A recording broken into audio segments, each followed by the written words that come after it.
하나님의 뜻을 보이시고 우리가 거기에 동참하는 가운데 하나님이 우리를 통해 또 우리 안에 하나님의 뜻을 이루시는 거라든가, 아브라함에게 하나님이 실제로 동행하시면서 그와 함께 하셨던 것처럼 모세에게, 사무엘에게, 다윗에게, 예수님은 더 말할 것도 없고 베드로에게, 요한에게 함께 하시면서 이렇게 하나님이 하나님 되심을 나타내시고 하나님의 생명이 그들의 삶 속에 넘치도록 하셨던 것처럼 지금 우리의 삶 속에 실제적으로 그렇게 하나님의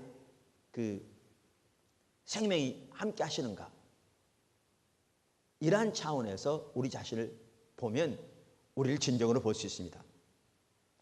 좀 혼동되시나요? 다시 한번 얘기할까요? 하나님은 우리의 기도를 응답하시는 분이시다라고 이론적으로 믿는 게 그게 올바른 신앙이 아니라고요. 당연히 믿어야죠. 진정한 올바른 신앙은 내 삶 속에서 나의 기도를 응답하시는 하나님을 경험하며 그분과 동행하는 삶을 사는 거라고요. 그러면 내 신앙을 올바로 점검하려면 내가 하나님은 나의 기도를 들으시는 분임을 이론적으로 믿는가, 그런 차원에서 자신의 신앙을 볼 게 아니라 내 신앙이 내가 그런 하나님과 실질적으로 지금 동행하며 그 살아계신 하나님을 내 삶에서 실제로 경험하고 있는가, 이런 차원에서 내 신앙을 점검해 봐야 한다고요. 이렇게 우리의 신앙은 실제라는 점에서 자신의 신앙을 한번 점검해 보면 우리는 우리가 지금 올바른 신앙 가운데 있는지 아니면 진짜 말뿐인 신앙 가운데 있는지를 보게 될 것입니다. 그런 차원에서 여러분 한번 자신의 신앙을 점검해 보십시오. 이처럼 우리의 신앙 생활에서 체험이 중요합니다. 체험이 중요합니다. 둘째, 성경이 체험 위에 세워져야 합니다. 죄송합니다. 다시 말합니다. 성경이 체험 위에 있어야 합니다. 그러니까 체험이 중요함에도 불구하고 성경이 체험 위에 있어야 합니다. 다시 말하면 내 체험의 토대 위에서 성경을 이해할 것이 아니라 성경의 토대 위에서 내 체험을 이해해야 한다고요. 그것이 성경이 체험 위로 가는 것입니다. 이에 대해서 좋은 구절이 누가복음 24장 13절 이하에 있습니다. 누가복음 24장 13절 이하에 보면 예수님이 십자가에 못 박혀 돌아가신 후에 두 제자가 엠마오로 내려가고 있습니다. 내려가면서 예수님의 죽음에 대해 슬퍼하고 있죠. 그 길을 지금 누가 같이 가셨는가? 부활하신 예수님께서 옆에 같이 가고 계셨습니다. 15절에 이렇게 말하죠. 저희가 서로 이야기하며 문의할 때 예수께서 가까이 이르러 저희와 동행하시나 저희의 눈이 가리워져서 그인 줄을 알지 못하거늘. 자, 예수님께서 이렇게 같이 가시면서 그들에게 다른 것도 아니고 예수님의 부활에 대해서 증거하려고 노력하십니다. 부활에 대해서. 그런데 놀라운 것은 이거죠. 25절부터 27절에 보시면 나옵니다마는 제가 먼저 읽어보겠습니다. 가라사대 미련하고 선지자들의 말한 모든 것을 마음에 더디 믿는 자들이여, 그리스도가 이런 고난을 받고 자기의 영광에 들어가야 할 것이 아니냐 하시고 이에 모세와 및 모든 선지자의 글로 시작하여 모든 성경에 쓴 바 자기에 관한 것을 자세히 설명하시니라. 참 이게 놀라운 게 있죠. 예수님께서 지금 예수님이 돌아가신 후에 모든 것이 끝났다고 낙심하고 좌절하여 엠마오로 내려가는 두 제자들에게 모든 것이 끝이 아니요 자신이 부활하신 것을 지금 저들에게 가르치려고 노력하고 계십니다. 바로 부활하신 예수님께서 옆에 계시면서.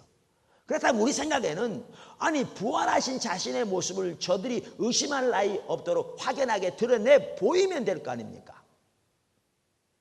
그것보다 더 확실한 증거가 어디 있겠습니까? 근데 예수님은 그렇게 안 하셨습니다. 부활하신 예수님이 함께 가시면서 제자들에게 부활을 증거하시면서 성경까지 증거하셨습니다.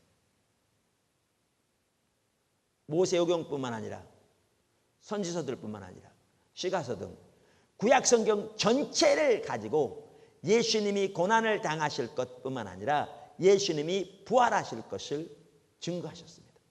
이것은 우리에게 매우 중요한 의미를 가집니다. 매우 중요한 의미를 가집니다. 이것은 뭘 말합니까? 예수님은 우리의 신앙이 철저하게 체험이 아니라 하나님의 말씀인 성경에 기초하기를 원하고 계시는 겁니다. 성경에 기초하기를. 그래서 체험이 매우 중요함에도 불구하고 하나님은 우리의 신앙이 체험에 기초하는 것이 아니라 성경에 기초한 신앙이 되기를 원하신다고요. 그래서 얼마나 원하셨으면 예수님이 자신의 부활에 대해서 증거하시면서까지 부활하신 예수님이 옆에 계시면서 성경을 가지고 그 부활을 증거하려고 노력하셨겠습니까? 여러분, 이 무게를 보셔야 합니다. 사실 사도 바울의 삶을 보아도 그렇더라고요. 성경에 보면 사도 바울은 자신이 사도요, 사도 중에서도 이방인을 위한 사도요, 이방인을 위한 사도 중에서도 교회가 없는 곳에 교회의 터를 놓는, 기초를 쌓는 사도인 것을 잘 알았습니다. 사실 우리가 우리 소명을 잘 아는 것은 매우 중요합니다. 왜냐하면 하나님이 부르신 그 부르심 가운데 행할 때 우리가 하나님의 뒷받침을 경험할 수 있기 때문에 그렇습니다. 하나님의 부르심은 여기인데 우리가 여기 가서 열심히 노력해봐야 하나님의 뒷받침을 경험하지 못하겠죠. 그런데 성경에 보시면 사도 바울은 자기의 소명을 분명히 이해하되 하나님의 말씀의 토대에서 성경을 분명하게 이해한 것을 볼 수 있습니다.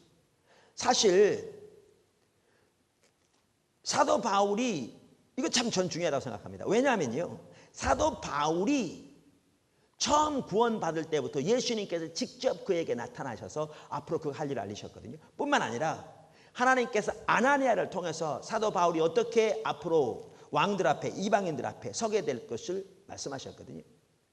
그러니까 체험적으로 볼 때에도 놀라운 체험을 통해서 앞으로 하나님께서 사도 바울을 통해 행하실 일들을 자신이 직접 이렇게 예수님께로부터, 부활하신 예수님께로부터 들을 뿐만 아니라 또한 아나니아를 통해서 부활하신 예수님께서 아나니아에 나타나셔서 말씀하신 걸 통해서 그것이 확인되어지는 그러한 놀라운 그러한 체험이 있었거든요. 그럼에도 불구하고 사도 바울은 사도행전 13장 46절과 47절을 보면 하나님의 말씀을 토대로 해서 자신의 소명을 분명하게 이해하고 있었던 걸 볼 수 있습니다. 바울과 바나바가 담대히 말하여 가로되 하나님의 말씀을 마땅히 먼저 너희에게 전할 것이로되, 유대인들에게 말합니다. 너희가 버리고 영생 얻음에 합당치 않은 자로 자처하기로 우리가 이방인에게로 향하노라. 주께서 이같이 우리를 명하시되, 그러면서 여기에 보시면 이사야서 49장 6절을 인용하고 있습니다. 내가 너를 이방의 빛을 삼아 너로 땅끝까지 구원하게 하리라 하셨느니라 하니. 그래서 여기에 보시면 사도 바울은 하나님의 말씀을 토대로 자신의 소명을 명백하게 이해하고 있는 걸 볼 수 있습니다. 저는 이것이 참 중요하다고 생각합니다. 그만큼 하나님은 우리의 소명이 철저하게, 그러니까 우리의 소명뿐만 아니라 우리의 신앙이 철저하게 하나님의 말씀인 성경에 토대하기를 하나님은 원하십니다.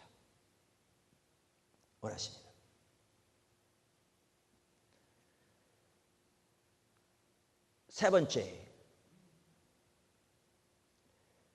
체험이 말씀보다 앞서면 그 결과는 심각합니다.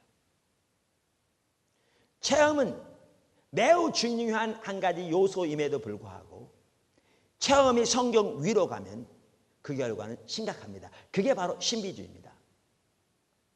신비한 것을 경험했다고 해서 그것이 신비주의가 아니라 성경에는 신비한 요소들이 많습니다. 우리 하나님이 초월적인 하나님이십니다. 그럼 신비주의가 뭐냐? 체험이 성경 위로 간 것이 신비주의죠. 그리고 그 신비주의는 이단입니다. 사실 말씀의 중요성은 여호수아 1장을 보아도 우리는 명백하게 알 수 있습니다. 여러분, 여호수아가 어떤 사람입니까? 여호수아는 애굽에서 나올 때부터 지도자 중에 한 사람이었습니다. 왜냐하면 애굽에서 나온 후에 2년 되었을 때 가데사 바네아에서 정탐꾼을 보냈는데 각 지파의 두령들을 보냈거든요. 이때 간 사람 중에 한 사람이 여호수아였으니까 여호수아는 애굽에서 나올 때부터 그 백성들의 리더 중에 한 사람이었던 걸 볼 수 있습니다.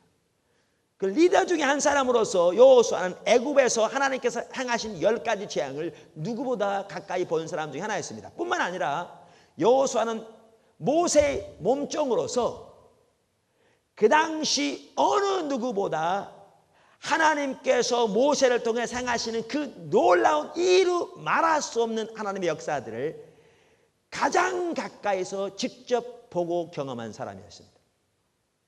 그러니까 아론을 포함해서 다른 모든 이스라엘 백성들이 광야에서 금송아지 만들 때에도 여호수아는 모세와 함께 시내산에 올라 모세가 하나님의 영광 가운데서 하나님과 대화하며 하나님께부터 율법을 받으며 그 놀라운 하나님의 영광 가운데 거할 때 여호수아는 바로 그 모세의 발치 아래에 있었죠. 그만큼 하나님께서 40년 동안 이스라엘 백성들을 위하여 행하신 그 말로 표현할 수 없는 놀라운 일들, 그것을 가장 가까이서 모세 다음으로는 경험한 사람이 여호수아였습니다. 여러분, 회막에 하나님의 영광이 임하여 하나님이 모세와 대화하되 사람이 친구와 대화하듯 하셨다고 하셨는데, 이때 이스라엘 백성들은 진에서 하나님의 영광이 회막에 임하는 것을 보고 엎드려 경배하고 일어나서 곧바로 들어가 자기 일했지만, 여호수아는 바로 그 문 앞에서, 회막 문 앞에서 여호수아 하나님께서 모세와 사람이 친구와 대화하듯 대화하는 것을 들었고요, 모세가 그 자리를 떠난 다음에도 여호수아는 거기서 머물면서 자기도 그렇게 하나님과 교제 가운데 거하기를 사모했던 사람입니다. 그만큼 하나님의 역사를 가까이 본 사람이었습니다. 그런데 여호수아 1장에 보면 그러한 여호수아를 향해서 하나님께서 그토록 강력하게 말씀해 간 삶을 강조하고 계신 것입니다. 그래서 나의 종 모세가 내게 명한 율법을 다 지켜 행하고, 나의 종 모세가 내게 명한 율법을 다 지켜 행하고 좌로나 우로나 치우치지 말라. 이 율법책을 내 입에서 떠나지 말게 하고 주야로 그것을 묵상하여 그 가운데 기록한 대로 다 지켜 행하라. 이처럼 말씀을 강조하셨던 것을 볼 수 있습니다. 이걸 보아도 얼마나 하나님은 체험보다 말씀이 먼저 되며 우리의 신앙은 철저하게 체험이 아닌 말씀에 토대해야 될 것을 보여주고 있지요. 자, 그래서 말씀이 중요한데, 체험이 말씀 위로 가면 어떻게 되느냐? 말씀드린 대로 자기가 체험한 것을 가지고 그 토대 위에서 말씀을 보는 거죠. 그러니까 말씀을 보고 해석하더라도 자기의 체험의 토대에서 이 말씀을 보는 겁니다. 그리고 자기의 체험의 토대에서 그것을 해석하는 거고, 자기의 체험의 토대에서 그것을 이해하는 거죠. 그리고 자기의 체험에 맞지 않으면 안 받아들인 거고, 자기의 체험에 맞도록 그 말씀을 왜곡시키는 거죠. 이것이 신비주의입니다. 그래서 소위 신앙적으로 체험 많이 한 사람들이 빠지는 위험 중에 하나가 뭐냐 하면요, 자기가 경험한 체험, 소위 자기가 들은 하나님의 음성만을 고집하면서 그 모든 것들을 성경에 비추어 보려고 노력하지 않고, 또한 더 나아가 지도자들의 지도를 따라 그것을 분별하려고 하는 겸손함이 없는 것이 빠지기 쉬운 아주 큰 위험인데요, 그러한 위험에 빠지면 필연적으로 미혹됩니다. 필연적으로 미혹됩니다. 체험을 앞세우는 사람들이 빠지기 쉬운 두 가지 함정이 지금 제가 말씀드린 대로 성경을 소홀히 하거나 지도자의 조언을 소홀히 하는 것입니다. 넷째, 경험을 성경에 기초하는 삶. 그럼 우리는 체험이 중요하고 성경이 위로 가야 되기 때문에 올바른 신앙생활을 하려면 경험을, 체험을 성경에 기초한 삶을 살아야 합니다. 그러면 경험을 성경에 기초한 삶이 되기 위해서는, 그러니까 성경에 기초하는 삶이 되기 위해서는 어떻게 해야 되겠는가? 제가 세 가지를 간단하게 말씀드리고자 합니다. 첫째, 성경이 경험을 검증합니다. 성경이 경험을 검증합니다. 아까 말씀드린 대로 체험을 강조하는 사람들이 빠질 수 있는 두 가지 함정이 뭐라고요? 성경을 소홀히 하고 지도자들의 그 지도를 소홀히 하는 거라고 그랬죠. 그래서 자기가 한 그 체험에만 토대로서 성경을 이해하고 성경을 받아들이는, 그리고 성경을 그렇게 말하는 것을 자기 체험을 토대로서 이해하는, 이것은 옆으로 가는 거라고 그랬죠. 근데 옳은 건 뭐라고요? 성경이 그 경험을 검증케 하는 겁니다. 이에 대해서 아주 중요한 부분이 있습니다. 그게 어디냐면 베드로전서 1장이죠. 베드로후서 1장입니다. 죄송합니다. 12절부터 보면 뭐가 나오냐면 사도 베드로가 변화산에서 있었던 일을 기록합니다. 13절에 내가 이 장막에 있을 동안에 너희를 일깨워 생각하게 함이 옳은 줄로 여기노니. 죄송합니다. 그러면서 쭉 아래 보시면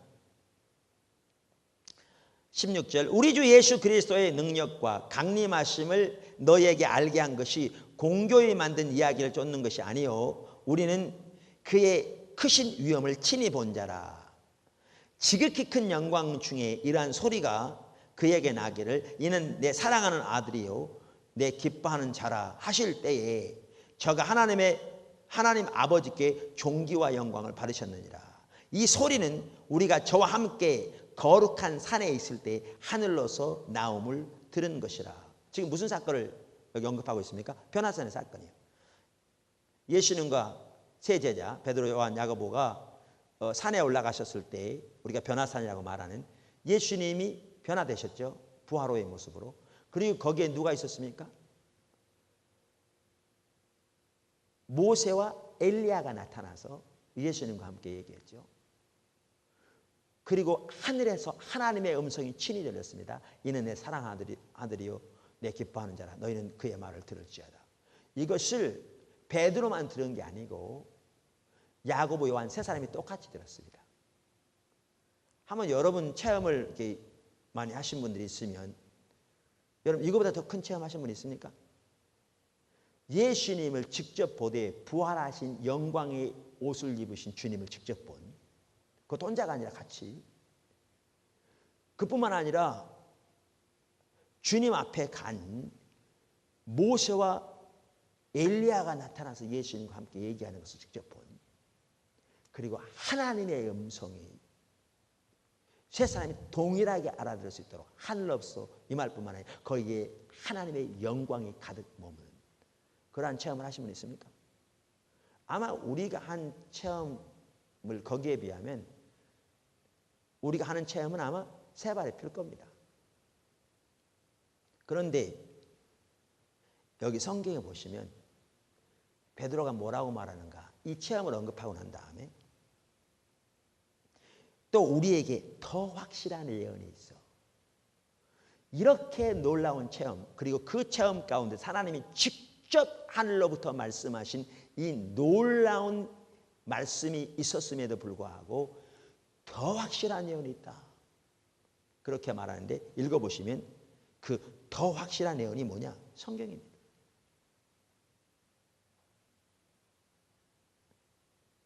성경을 말합니다. 이처럼 성경은 어떠한 체험보다 더 확실한 예언이기 때문에 우리가 어떠한 체험을 했든지 성경의 토대에서 그것을 이해하고 받아들여야 합니다. 성경으로 하여금 그 체험을 검증하게 해야 합니다. 사실 여기는 대단한 겸손함이 필요합니다. 그리고 그 겸손함은 우리 모두에게 필수적입니다. 뿐만 아니라 검증하되 여기 지도자들의 역할이 중요합니다.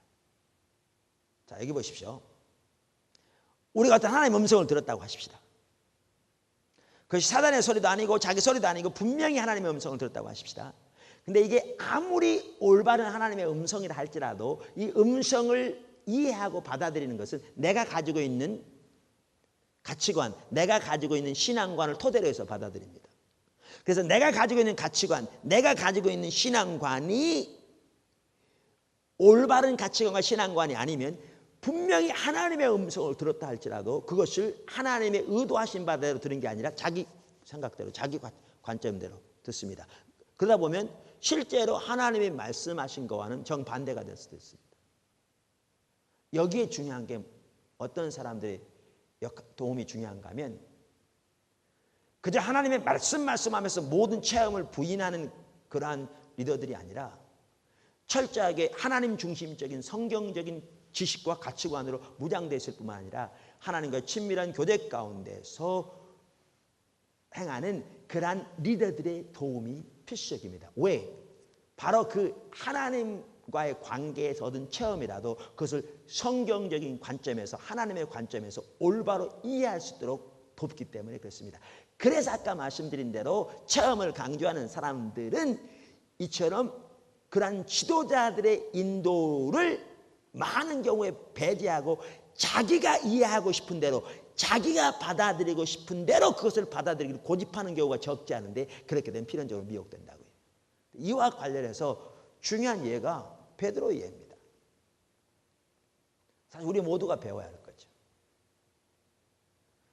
여러분 사도행전 10장에 보면 하나님께서 베드로를 고넬료의 집에 보내십니다. 보내기 위해서 어떻게 하신지 아시죠? 조금 아까도 말씀드린 것처럼 하늘에서 환상이 보여서 보재기가 내려오고 하늘에서 하나님의 음성이 들리고 성령의 감동이 있었습니다. 그리고 고넬료에게는 천사가 나타나서 베드로가 있는 자리뿐만 아니라 베드로 이름 다 말씀해 주셨습니다. 그래서 가서 말씀을 전했습니다. 고넬료의 집에, 이방인의 집에. 그런데 말씀을 전할 때 그냥 전할 뿐만 아니라 하나님의 성령께서 오순절날 백신문도에게 임한 것처럼 그들에게 임해서 하나님이 그들을 바르신 것을 보여줬습니다. 이거보다 더 확실하게 하나님께서 인도하심이 어디 있습니까? 그런데 그 당시 이해로는 이방인들의 집에 들어가지 않도록 돼 있었기 때문에 베드로가 이 사건을 가지고 사도행전 11장에 보면 예루살렘 교회 앞에 섭니다. 이게 겸손함이죠. 너무너무 중요한 부분이죠. 그리고 예루살렘 교회는 자기들이 가지고 있는 그 지식을 가지고 베드로의 체험을 판단하고 대적한 것이 아니라 하나님의 말씀이 그러한가요? 하나님의 말씀을 상고하기 시작합니다. 그래서 15장에 보면 야고보가 구약의 성경을 딱 인용하면서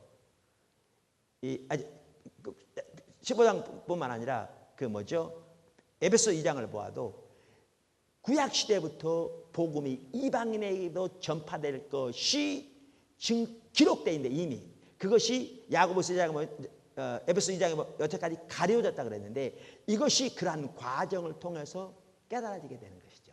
그래서 하나님의 진리를 더욱더 깨닫게 된 것입니다. 깨닫게 된 것입니다. 이처럼 성경을 가지고 경험을 검증하는 것이 중요합니다. 그리고 그러한 자세로 하나님 말씀 앞에 서는 것이 중요합니다. 경험을 성경에 기초하는 삶의 두 번째, 성경의 토대에서 하나님 앞에 나가야 합니다. 우리가 몇 주 전에 하나님 앞에 그 기도로 나갈 때 날마다 하나님 얼굴을 구하여 나갈 때 우리의 마음의 준비를 갖춰야 한다 그랬습니다. 그 준비 중에 하나가 뭐냐? 하나님에 대한 올바른 인식 가운데 서야 한다. 성경이 말하는 그러니까 하나님은 성경이 말씀하신 그대로 하나님을 인식하고 서야 한다. 다시 말해서 하나님은 우리를 사랑하시되 우리가 아직 원수 되었을 때에 하나님의 독생자를 우리를 위해 이 땅에 보내실 뿐만 아니라 십자가에 내어주실까지 우리를 사랑하시는 사랑의 하나님을 인식하고 하나님은 예수님의 십자가로 인하여 우리의 아버지가 되심을 인식하고 그리고 우리가 하나님을 원하기보다 더욱더 하나님이 우리를 얼마나 원하고 열망하시는가를 인식하고 하나님 앞에 나가야 한다. 그것이 중요하다고 말씀드렸습니다. 이처럼 우리가 하나님 그분을 구하여 나가되 우리는 성경의 토대에서 성경이 말하는 하나님은 성경이 말하는 그대로의 하나님을 인식하고 신뢰하고 하나님께 나가야 합니다. 이것이 매우 중요합니다. 왜 이게 중요하냐면 많은 사람들이 하나님을 아는 것은 성경이 말하는 인격체신 하나님을 아는 거라고 그랬잖아요. 근데 하나님께 나가되 그들은 체험만을 구합니다. 오, 하나님 알고 원합니다. 근데 하나님 도대체 하나님 뭐가 뭔지 안 보입니다. 하나님 어떻게 아는 겁니까? 하나님 좀 보여주세요. 그럼 하나님이 나 여기 있다 이렇게 보여주실 것 같습니까? 하나님께 나가서 하나님을 구하되 성경을 토대로 하나님은 성경이 말씀하신 그대로의 하나님을 인식하고 나가야 합니다. 이것이 하나님 그분을 알고 그분과 동행하는 삶을 사는데 필수적인 요소입니다. 우리의 기도를 위해서건 하나님을 아는 것을 위해서건 우리의 죄 용서를 위한 회개를 위해 하나님 앞에 나가는 것이건 성경을 토대로 하나님을 구하여 나가야 합니다. 그래서 우리의 죄 용서의 확신만 하더라도 하나님께서 우리가 만일 우리 죄를 자백하면 저는 미쁘시고 의로우사 우리 죄를 사하시며 모든 불의에서 우리를 깨끗게 하시겠다는 하나님의 성경의 약속을 토대로 해서 회개로 나가야지 우리가 어떤 용서의 확신 체험만을 얻기를 구하되 하나님의 말씀을 토대로 나가지 않으면 그것은 지속적인 뭡니까? 자기 파괴적인 자성에 불과하죠. 하나님께 나아가되 성경의 토대에서 하나님을 구하여 나가야 합니다. 세 번째 아주 중요한 부분인데요. 성경의 기초에서 그 실제를 경험하기를 추구해야 합니다. 우리 신앙은 실제라고요. 어떤 목사님이 그랬다고 그러잖아요. 하나님께서 치유를 위해 기도하라고. 성경이 분명히 예수님 치유하신 예수님, 하나님 치유하신 예수님이잖아요. 근데 기도했는데 어떤 치유도 일어나지 않았어요. 그래서 안 하려고 그랬더니 하나님께서 너는 네 경험을 전하지 말고 내 말씀을 전하라고. 그래서 지속적으로 전하고 또 치유하는 기도하는 가운데 하나님께서 어느 날부터 갑자기 치유의 능력을 나타내셨다고 했잖아요. 물론 우리가 치유에 대해서 지금 말씀드렸습니다만 이것은 모든 면에 마찬가지입니다. 하나님의 말씀이 이렇게 말해요. 근데 우리의 경험은 지금 이게 경험되지 않아요.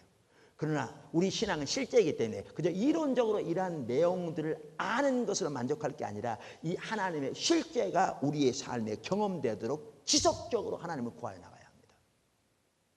이렇게 지속적으로 하나님을 구하여 나가되 말씀이 먼저고 이제 그 말씀을 우리 삶 속에 경험하게 되는 말씀이 체험을 이끄는 올바른 신앙이 되지요. 그리고 그렇게 될 때 우리 신앙은 철저하게 성경에 토대하되 성경의 토대 위에서 하나님과 실제적으로 동행하는 체험이 중요한 요소가 거기 나타나는 그러한 삶을 살게 되는 것입니다. 오늘은 성경과 체험의 관계를 살펴보았습니다. 성경에는 좌로나 우로나 치우치지 말라고 말했습니다. 체험을 멸시하는 것도 치우치는 것이요. 반면에 체험을 앞세워 성경을 소홀히 하는 것도 치우치는 것입니다. 철저하게 성경에 토대한 삶을 살되 그 위에서 성경이 말하는 하나님의 실제를 경험하며 하나님과 실제적으로 동행하는 가운데 하나님의 놀라운 승리와 생명이 여러분 삶 속에 넘치는 축복이 있기를 진정한 신나는 올바른 신앙생활이 여러분 삶 속에 넘치기를 예수님의 이름으로 축원합니다.